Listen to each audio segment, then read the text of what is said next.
Welcome to another episode of here. Today we are going to see about steps involved in photosynthesis. First, we are going to see about autotrophic.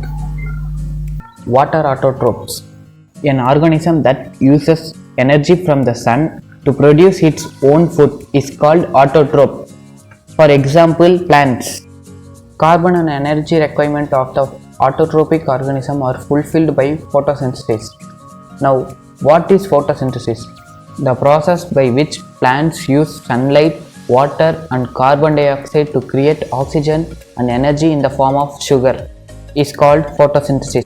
The formula of the chemical equation in the photosynthesis is carbon dioxide in water with the presence of sunlight and the chlorophyll. It gives glucose and oxygen. Let us see now what actually happens during the process of photosynthesis. Step 1. Absorption of light energy by chlorophyll. Step 2. Conversion of light energy to chemical energy and splitting of water molecules into hydrogen and oxygen. Step 3. Reduction of carbon dioxide to carbohydrate. These are the steps involved in photosynthesis. Thank you.